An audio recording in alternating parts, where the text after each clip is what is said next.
I hope you're all doing well. Supreme Court this morning just invariably, I mean, if you extrapolate out the end result of one of the decisions from the Supreme Court this morning, the court invariably, although the Supreme Court doesn't generally, oh, hang on, I'm having some feedback problems. Let me just fix that.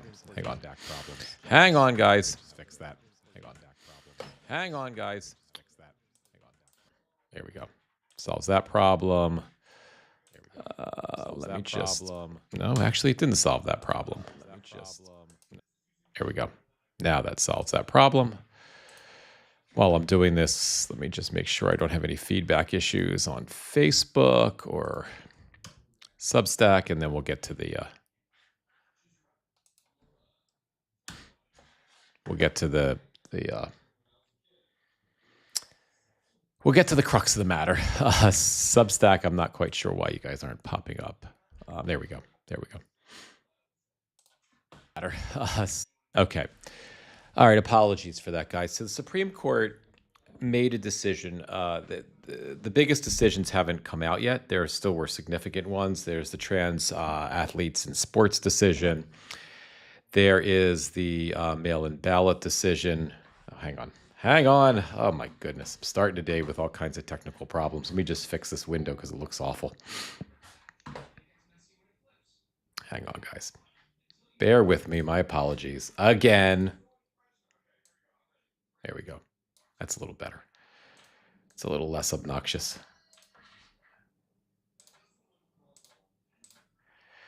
Okay, so we have, the birthright citizenship decision. None of those three decisions came down yet. The Supreme Court, especially the Roberts Supreme Court, I don't know if they were always like this, but the drama is it's fucking ridiculous. Like, it borders on ridiculous. And again, I don't know if this is every Supreme Court, but I know the Roberts-led Supreme Court always waiting for the last possible moments to drop the most controversial and important decisions. I honestly think Roberts, Chief Justice Roberts enjoys this in some capacity. I think it's the movie star that he always, maybe, I don't know if that's him, but it strikes me as the movie star that he always wishes he was. He gets, the court gets tons of attention, tons of energy of people paying attention to them at the end of the season, each season. And it's just asinine. It's just asinine. There's no reason that we don't know the birthright decision already. But this decision, of the decisions today, there was one that basically will allow Monsanto to continue to give people cancer and poison people without having to say that, that Roundup causes cancer. Don't use Roundup. Don't use Roundup. Roundup, if you're watching, I'm telling people, don't use Roundup. I challenge you to sue me for defamation of character. Don't use Roundup. Roundup might cause cancer, and it's not worth risking your life for. Don't use it. Don't use it even one time. Don't buy Roundup. Don't buy any products that have Roundup. There are so many natural products that you can use to get rid of your weeds that, don't potentially cause cancer or any other diseases. Don't use Roundup, please, for the love of God, for all those holy. Don't feed the Monsanto machine, and don't use Roundup, because the government isn't going to protect you, and the EPA isn't going to protect you, and the Supreme Court isn't going to protect you. But that's not the main story. That's not the case that I really want to get into today. The case that I really want to talk about is the temporary protected status of Haitian refugees and of Syrian refugees. The Supreme Court passed a sentence today without actually passing a sentence. It could be a death sentence. It could be a torture sentence. It could be a life imprisonment sentence. We don't know. And we don't know because we're not a Haitian refugee or a Syrian refugee that is now going to get thrown out of the country. Haiti is, if not the most dangerous country in the world right now, it is certainly in the top 5. There's no government. Gangs, violent gangs, rule the country. Shooting, death, murder, extortion, kidnapping, drugs. Uh, that's Haiti right now. The Haitian refugees who are here on temporary protected status are black. And we know Donald hates black people who don't worship him and declare absolute loyalty to him. He's a racist by choice. Donald Trump is a racist by choice when it comes to people of color, especially black people. You know, those people of color who worship him, who kiss the ground he walks on, who, honor him as the great white hero, as Jesus incarnate. Hey, Irish Aggie. Those who do that with and for the village idiot Donald Trump, if they're of color, especially if they're black, he likes them. Those who vote for him, if they're black folks who vote for him, he likes that. Otherwise, if they don't, he hates them like he hates me because I don't support him. But he hates them more than he hates me because they're black, right? And so the Haitian refugees, he hates them because they're black. He hates them first because they're black and because, they're, as he said in 2018, they're from his shithole country. He hates them because he's a racist creep. And he hates them because hating them benefited him politically. And the raging racist in his community love him because he hates them. And he needs those racist voters behind him, certainly with the midterms coming up and with his control of Congress, because he completely controls the Republicans in the Senate and the House with his control, with few exceptions. He needs those raging racists to continue to love, adore, and honor his genius, right? So he hates them. And if you remember during the 2016, the 2020-24 presidential election season, during his debate with Kamala Harris, where she utterly destroyed him, humiliated him, backed him into a corner, and just emasculated him, rhetorically sliced him up, right? He got so desperate at one point, he was kind of looking down, shaking his head, and acting like the crazy lunatic that he is. He got so desperate at one point. If you remember correctly, I'm sorry, just doing a quick window switch on my end. If you remember correctly, he started repeating the lie about the Haitians in Springfield, saying, they're eating the cats, they're eating the dogs. I don't know. I'm here. And then the moderator said, that's not true. That's what I'm hearing. Good, credible people are saying it. It is true. They're doing it. I didn't say. I'm just hearing it. I didn't say it. I'm just hearing it. It's what I'm hearing. They're eating the cats and they're eating the dogs. And he said that because he was desperate and he was worried in that conversation. He ran out of things to say. He had a little bit of cognitive function left. He wasn't quite as devolved as he is right now. And, he has to follow up on that, right? He has to be right about that. He has to be right about the lie that the Haitians were eating the cats and eating the dogs, because he had to dehumanize them in order to rally that psychotic base. And I can tell you that base it's less than it was, significantly less than it was, because a lot of them have woken up, but it's still as rabid, cruel, ignorant, and pathetic. When I was watching the SCOTUS decisions, I was watching it on SCOTUS blog live on TikTok. And as the decisions came through, the Trump-loving MAGA racist folks within that community were enthusiastic. They were hooting and hollering. They were wooing it up, in great victory, for them, that, a community of black people that have absolutely no effect on their lives, that they don't know, that are no threat to them, that they'll never know. I'm sure those people who were hooting and hollering have never come across a Haitian in their lives, and never will, right? Until and unless Medicaid has to pay for a home health aide for their mother or grandmother when she's in her mid 90s, and that home health aide who's making $11 an hour is a Haitian immigrant who then takes excellent care of their loved one. But other than that, they'll never come across a Haitian immigrant. But they were so excited that they're going to be deported, most likely, sent back to Haiti, and then I don't know how's the government. The government. There is no government. How are the gangs in Haiti going to respond to an influx of folks who left Haiti to get away from the murder and the mayhem? So they're going to be looked at by these gangs as, first of all, red meat, because I'm sure the gangs will assume that these folks have some money now. They've been in America, some of them for 10 years or longer. So, they can certainly try to shake them down and get the money from them.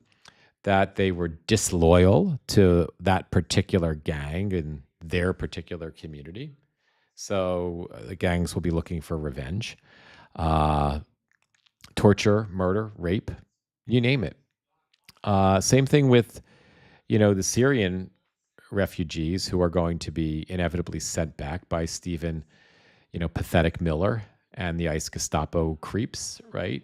They're going to be sent back to Syria. And there is a new Syrian regime now that a former terrorist who is Syria's new leader, who has pledged to not be a terrorist anymore. And although there's almost no reporting in the U.S. mainstream media about the situation on the ground in Syria now, if you look hard enough, you can kind of find random reports of, on the one hand, the new Syrian government seems to be really trying to build out the country and bring in social programs and not be an authoritarian, dictatorial, extremist religious regime. On the other hand, you see not as many stories where they might be moving in the other direction. So we don't know what's going to happen in Syria. And we don't really know what's happening in Syria, to be honest with you. Here in America, we just don't get the news. But I think you can rest assured, if any of the Syrian refugees who are here on temporary protected status, especially if they helped the United States against, say, ISIS, right? The assumption is that they'll be safer now than they would have been in Syria. But that's a pretty broad assumption, and who knows? So, and it's the Syrians. It's like 7,000 of them, But these people, starting with Stephen Miller, working their way down to the rank and file extremist, angry, racist, they're so they've devolved morally.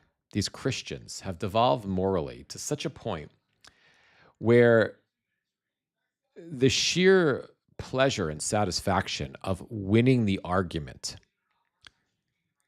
even if it means sending people to their death, to own the libtards.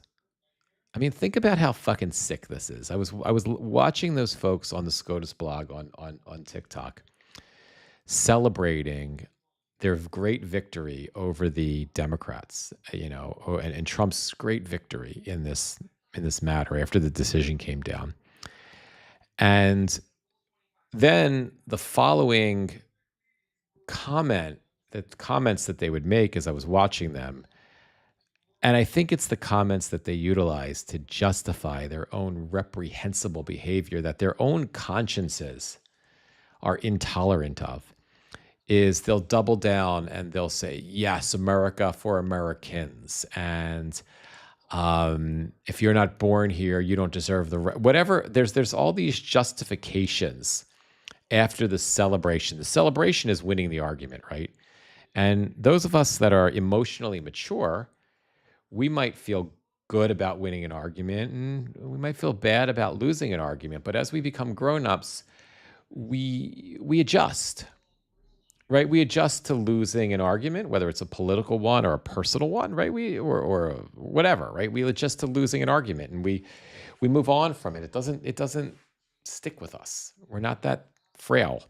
We're not snowflakes.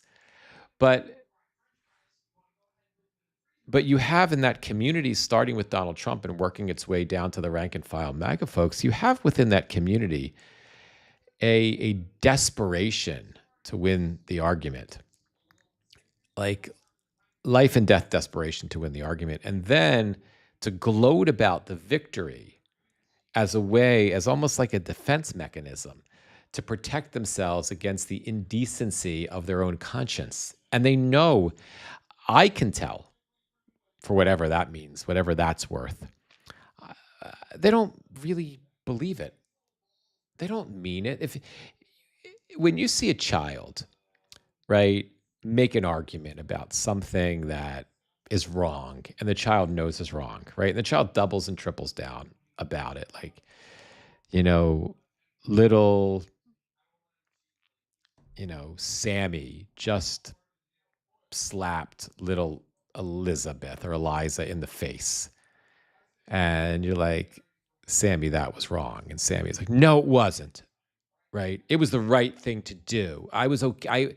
You have, and that child consistently just knowing that they're wrong, but because they're a child and they have a child's brain, they double down, they triple down, they quadruple down, and they double down on the wrongness of it, right? Well, I liked hitting them. It was fun to hit them. I'm allowed to hit them. You know what I mean? And that's what's happening within this MAGA community now, which you have adults, you have an 80-year-old toddler in the White House who's severely mentally ill and who is severely cognitive declining by the day, who has no sense of morals, but his excuse is that his malignant narcissism really doesn't precludes him. It actually precludes him from having any feelings for anybody. So, not that I want to give the village idiot an excuse, but he does have one, right? But the MAGAs who are now 20, 30, 40, 50, 60, 70, 80-year-old children, but not really. They act that way because Donald Trump taught them to be that way, gave them permission to act that way, taught them that that's a good way to be, right? So they don't have Donald's malignant narcissism, most of them. They may suffer from different things, we all do, but they don't necessarily have Donald's malignant narcissism, right? So there's no excuse for not considering the abject cruelty of what you're celebrating, for the inhumanity of what you're standing up with, what you're standing behind, right? So, but like the child, whose brain hasn't evolved, these peoples have, they make a conscious choice to act like babies. And to whether they give intellectual arguments, America is for Americans. And therefore, and every president in the past has had the power to grant TPS and to take it away, right? I mean, TPS is a law that can be applied really by the courts, right? Not really by the president, but the president can administer an executive order. And as we see, make decisions whether that's right or wrong. It's the case. And now, according to this decision by the Supreme Court, a president, a lower court cannot challenge. Let me repeat that, guys. This decision by the Supreme Court is so by and Alito penned the decision, and this is why we must pack the court. We must pack the court. We must pack the court in 2029 when a Democratic president is sworn in, and when you have a Democratic House and a Democratic controlled Senate. Why we must add, because this court is so delusional and deranged that you're going to completely give the executive, the president, the power to interpret a law passed by Congress any way he wants, whenever he wants, and it cannot be challenged, not even in a lower court. You're like, fuck you. So I mean, seriously. So we will, and we'll, having a discussion about reforming the court is another discussion for another day, but it's certainly a discussion to continue as we move toward 2028. But this decision, I guess the crucial point that I want to make about this decision is this decision is going to send people to die. And Justice Alito, Justice Thomas, Justice Gorsuch, Justice Kavanaugh, Justice Roberts, Justice Barrett, you used creative, illogical legal reasoning to determine that this wasn't a racial decision by a racist president. It clearly was. There's enough, not just circumstantial evidence, but there's enough, guilty in a court of law kind of thing. Evidence that Donald Trump made enough statements to justify that the decision was made because they're black and because the Syrians are brown. You have enough history from Stephen Miller. But to dance around that, do cartwheels around that, whether they're afraid of Donald Trump and they're trying to appease him with this decision because it's not that important to him. I'm speaking to you, Kavanaugh, Gorsuch, Barrett, or whether you're a white nationalist, in essence, a borderline white supremacist like Justice Alito, or whether you're a self-loathing man of color like Justice Thomas. The bottom line is it's a racist decision that doesn't just that doesn't just define you, those of you that made this decision, as a racist. Because you see, the lower court judges were not racist, and they were able to pretty easily come to the obvious conclusion. So this doesn't just define you as a racist or the ass kisser of a racist, right? What it further defines you as is someone supposedly a Christian, Amy Comey Barrett, supposedly a strong Christian, Amy Comey Barrett, a moral Christian, who the consequences of this decision are just as clear as me making the statement that this is an iPhone. The magas may say it's a Cricket phone, it's a Google phone, right? But it's what's real is real. It's an iPhone. That's a real thing, right? It doesn't matter what, makes no difference what anyone says. What this decision says in so many words, without the words being written in the opinion, what this decision says is not only are we racist, but we're going to send people to their death. We're going to send people to be raped. We're going to send people to be murdered, because that's where our moral position is. And we're going to justify doing that by kind of these wackadoodle, illogical, supposed articles that reinterpret the power of the presidency. And we're just going to fucking kill them. That's what they're saying. That's what they're saying. The Supreme Court is saying, in essence, that Donald Trump, you can do what you want. You can remove these people from the country, um, and they will die. And just as a Christian, Amy Comey Barrett, how's that sit with you? Right? Is that okay? Is that what Jesus would have said? Maybe. Maybe you could make an argument in the Old Testament because the Old Testament is a lot meaner than the New Testament, right? So maybe you could make an Old Testament argument. I mean, you had rules in there where somebody gets stoned for adultery, stone that's killed, right? Um, there's shit like that. So you might be able to make that Old Testament argument, right? But the New Testament was all about Jesus, in essence, reforming Judaism, right? It's really all it was. It was about Jesus calling out the hypocrisy of the Pharisees, which were the Jewish rabbis at the time, in the temple, the Jewish high priests, right? The Jesus talking about the misinterpretation of the laws, the vengeance that the Old Testament is replete with. What did Jesus say? Turn the other cheek, right? So here, turn the other cheek, my Christian friends, does not mean when the President of the United States is going to indirectly engage in the murder, rape, torture of innocent people, helpless people that we are here to protect, who haven't done anything to anybody in this country except be here, who haven't done anything to the community of Springfield except be there and contribute to its economy and start businesses. There are people in Springfield who have small businesses for years who are going back to Haiti because of this, are going back to, in essence, what is a war-torn country. How are they going to be received?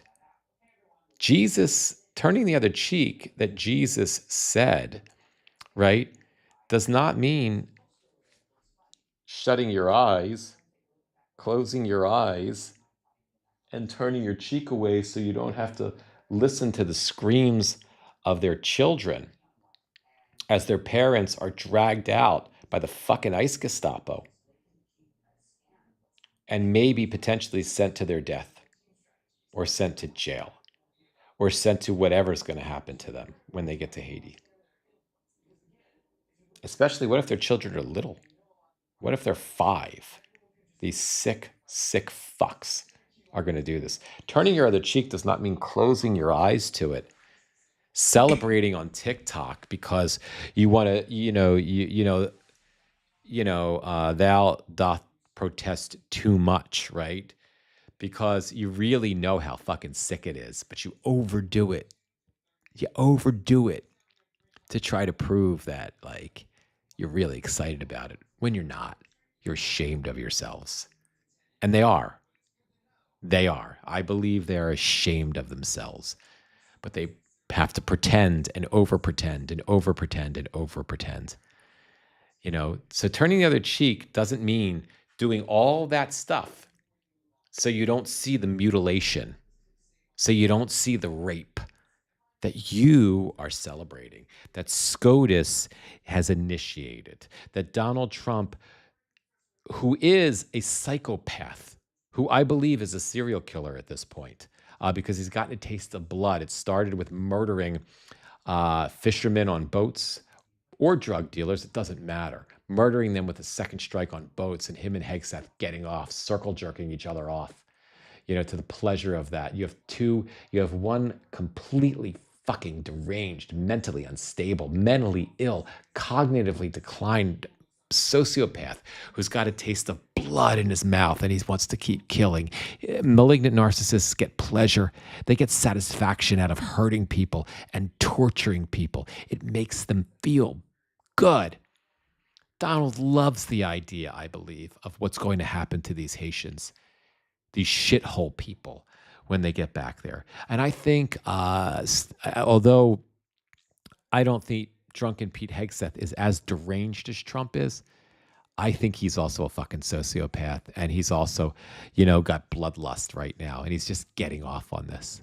They love it.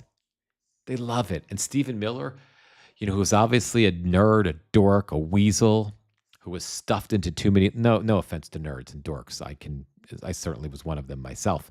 One might argue I still am when I was in school. But I made it. I actually got stronger by being bullied and having, people didn't like the way I looked, the way I thought. And bullies picked on me all throughout my elementary school, middle school, for much of high school until I was a sophomore in high school, and I decided to change myself so I could protect myself.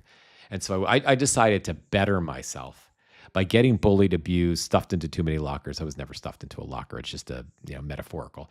But by getting abused and bullied, by always being the last guy picked for sports, and I fucking mean always being the last guy picked for sports, always being that character, that built my integrity. It built my strength up. It helped me, but instead you get a coward, pathetic, weak weasel like Stephen Miller, and all his probable abuse got him turned because he's a weak person in the first place. All that did was turn him into a pathetic, balding little creep who was always the victim of everybody around him, who has achieved nothing in his life and just caught onto the coattails of a maniac, madman, sociopath, which gave him a position of power. But he's always a pathetic little fucking weasel. And I would love to have an opportunity to debate that putz on this show. One of my sincere hopes is that I am able to grow this community and I get large enough to challenge Stephen Miller to a debate, because it would, I in many ways, I grew up, I think, with just as many difficulties as he did, supposedly. And although I didn't have the same amount of privilege that he grew up in, I certainly grew up I was in a lower middle class family. I feel like I grew up with plenty of privilege. So I'd love an opportunity to rhetorically shut that creep down, but he'd never have the courage to face up to me, because he never faces up to the people who can stand up to him. What he does is he faces, he stands behind the ICE Gestapo, and he stands behind the idiots, and he talks tough on Fox News. And, but will he stand up and go toe to toe with a Haitian immigrant in a conversation? No, because he's a fucking coward. So, what a disgrace.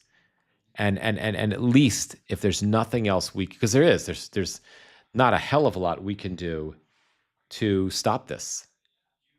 There's nothing we can do. People are going to get killed in Syria.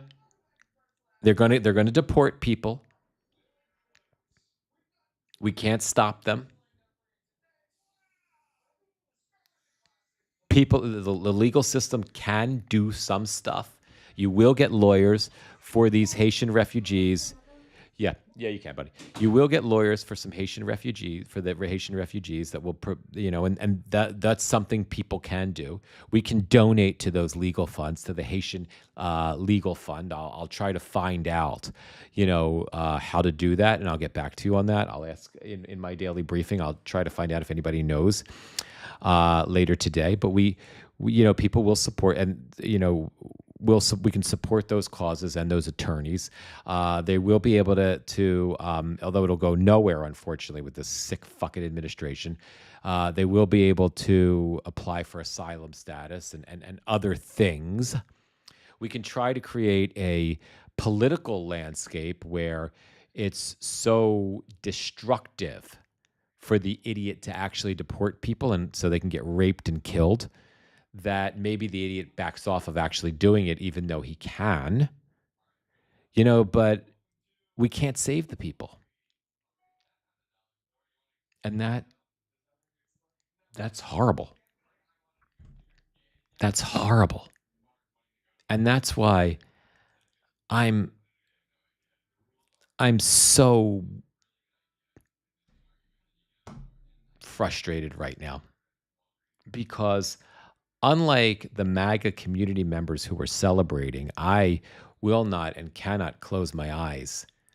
And Jesus's term, "turn the other cheek," meant when someone slaps you in the face, you give them the other side.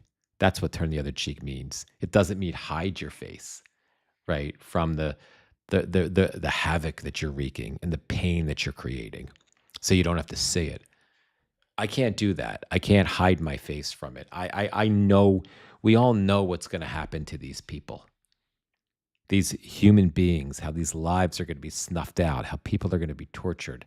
I can't help those images coming in my mind of what's going to happen, you know, and the inability to do anything about it is, it's it's it's repulsive, it's repugnant, and and this is why when I say so frequently, I'm so ashamed of America. I'm so ashamed as we enter our 250th anniversary of what we have allowed this country to devolve into right now. Right now. Not forever, not from before all the time, but right now. I have no desire to celebrate our 250th birthday. I'll celebrate that 250th birthday on January 20th, or whatever inauguration date is on 2029, when we can begin rebuilding and fixing this country, which is going to take years, if not decades. But I don't want to go to any fucking 250-year celebration, because the sickest fucking moment in America, next to uh the persecution of slaves, the sickest thing next to that is happening now. And America disgraced itself. Americans disgraced themselves by choosing this animal and the animals surrounding him as we approach our 250th year anniversary. I remember 1976. Do you guys remember the bicentennial? I was old enough to remember it. I was a kid, but I was proud. I was proud of my country. I was proud to celebrate 200 years. I didn't really know what it meant. I was too young, but I felt proud. I remember how, 1776 and 1976. And I remember, all the awesome things. I was living in Philadelphia at the time. What better place to be, right? Yeah. The birthplace of the Declaration of Independence, right? The Independence Hall, Betsy Ross's house, right? We didn't have the Constitution Center yet, but we had all that nostalgia. We had all that history. What? I mean, I didn't know at the time, when I was so young, how privileged I was to live in Philadelphia, Pennsylvania in 1976. And that which I remember from the lead up to July 4th, I don't remember all of it. I don't remember most of it. But what I do remember, it's such a honorable memory. And there was plenty of awful shit then too. Don't get me wrong. We were a broken nation. We were a racist nation. There was a lot of stuff that made us worse than imperfect. But where we stand today is, compared to that memory, I have no interest in celebrating how and these MAGA creeps that have slithered out from under the woodwork, from under the rocks, the racist rocks that they, were too ashamed to crawl out of before Donald Trump, and them being not just in government, but yes, in government, but in, you see all the social media posts of, these angry, self-victimized losers who blame people of color for their shitty lives using the N-word at a gas station, or they pull up to somebody who's of color and they feel emboldened to say the N-word now. It's a disgraceful moment. And I won't be celebrating our 250th anniversary at all. I won't be. I'm sure on July 4th, we'll go see fireworks somewhere. Normally I would be, if this was any other time, I would have been talking to my wife and my son, and I would have been lifting us up, and I would have been, looking at 250-year celebrations. And I know there are folks, and I get this position too. I know there are folks who are going to be like, don't let Trump take away your joy. Don't let Trump take away um, your satisfaction. Don't let him take away your celebration. And I respect that opinion, and go and celebrate and defy him in your celebration. I have no problem with those who do that. For me, I won't do that. I can't do that for me. That's not where my head is at. My head, because I can't celebrate 250 years of freedom when the free country that has the Statue of Liberty, that has the Declaration of Independence, is going to send people to be murdered. I can't celebrate when I know that while I'm celebrating on July 4th, celebrating our 250th birthday, that some young Haitian girl is going to get raped because Stephen Miller's a fucking asshole. That while I'm celebrating, while I'm watching the fireworks, there will be babies in Springfield, who will be living with, you know, a white family that was willing to take them in because, and this 5 and 7 year old, I'm making this up, but this is going to happen in some capacity, will never, who's only known their parents, will never hear from them again. While I'm celebrating 250 years, I can't do it. I won't do it. Again, because of my family, I won't sit home and sulk. I don't expect them to have that. We'll go to one of our local towns and we'll watch the fireworks, and we'll probably go with a friend like we do every year, and there will be the 250-year celebrations, and I won't impose my feelings on my family or the people around me, but I won't be celebrating. I will be thinking about these people, and I might take my wife aside and remind her of what I'm thinking about, so that energy, that thought isn't just mine.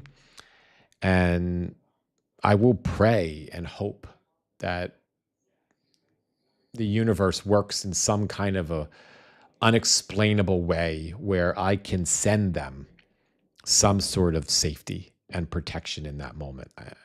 Because and I will not pray to, you know, my Jewish God or Jesus, the Christian God, because I struggle with that perception of God allowing this to transpire. And I don't want to get into the religious argument about free will and all that stuff. I'm just telling you my thoughts. So anyway, that's enough of that. It's been 40 some odd minutes. I haven't read anything in the chat yet. Gail, me neither. Lacey, Patty Ann, Lacey, can you imagine the parties and celebrating that will happen? I know I'm a little late in the chat here. I don't need to remind my husband how I feel. He knows all too well. I have no doubt, Gil. I have no doubt. Let me just go to the beginning of the chat, because Lacey, I saw an interview with a Trump supporter today who said, quote, "I choose to believe this administration.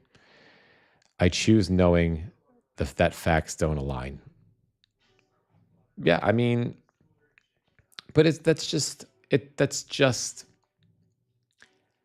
in my mind, that language, that mental, that la la la la la la la la la la la la la la la la la la, that's that mentality of that kind is it's childish. It's like a baby. It's revoke. It's their consciences are so the guilt is so strong. You guys may disagree with me. Their consciences are so, because they know it's so wrong, right? The only thing left to do, because there's no logical argument, there's nothing left. The only thing left to do is just come up with some shit like that.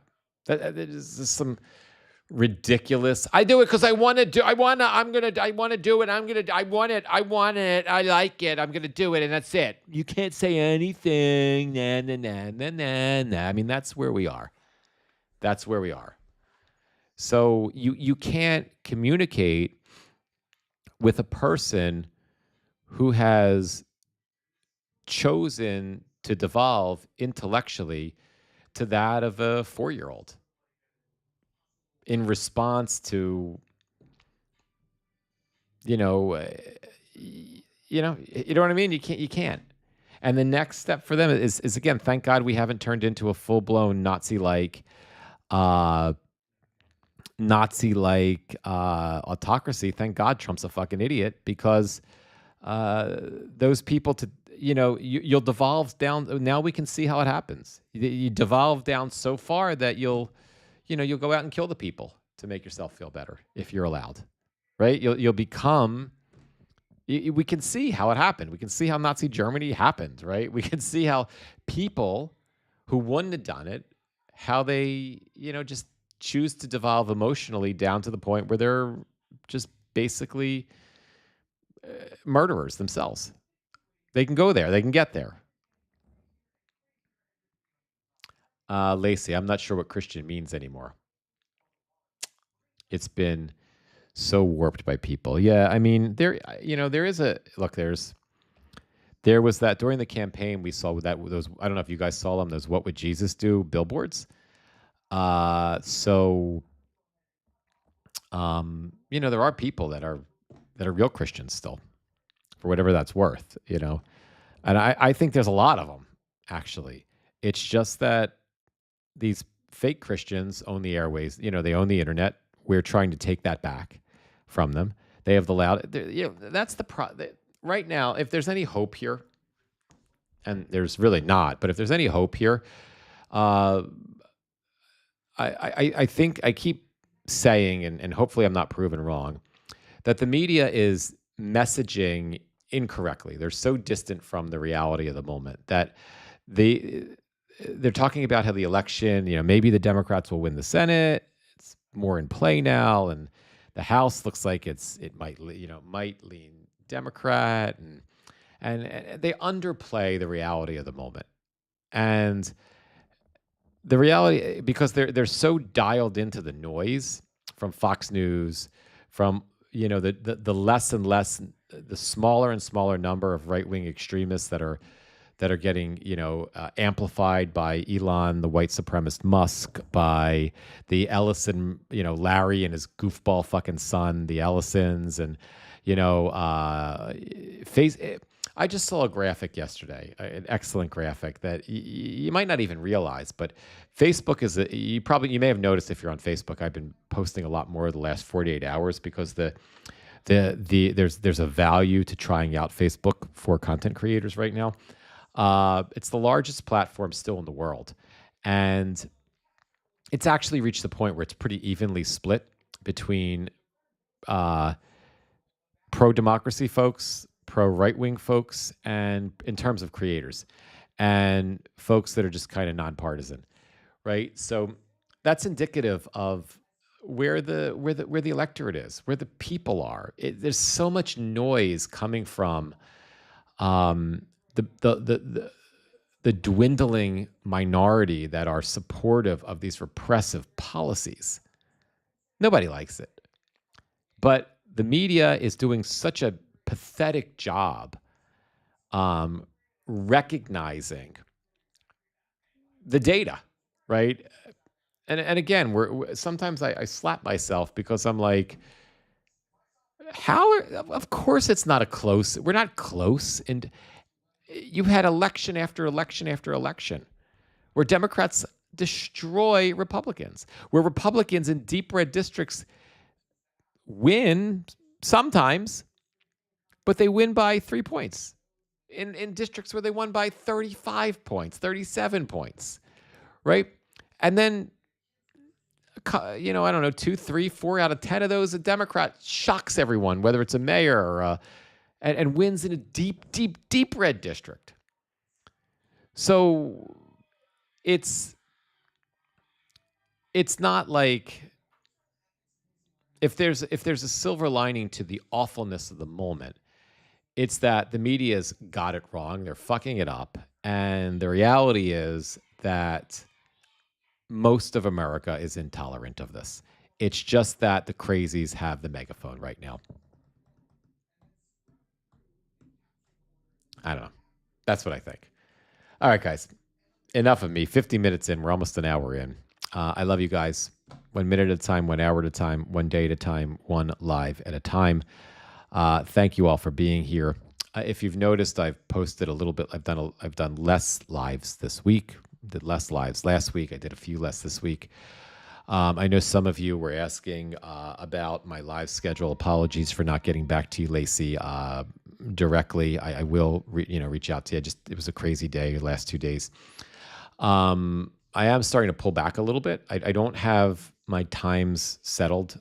So I've done too many times. I've disrespected your time, and I've said this is my time that I'm going to do lives, and then I've stuck to that for 3 months or 3 weeks or a week, and then I've gone off the rails. And I don't want to do that to you guys again. I don't think that's respectful of your time. I know it's not respectful of your time that I'm sort of bouncing in and out. I don't really know.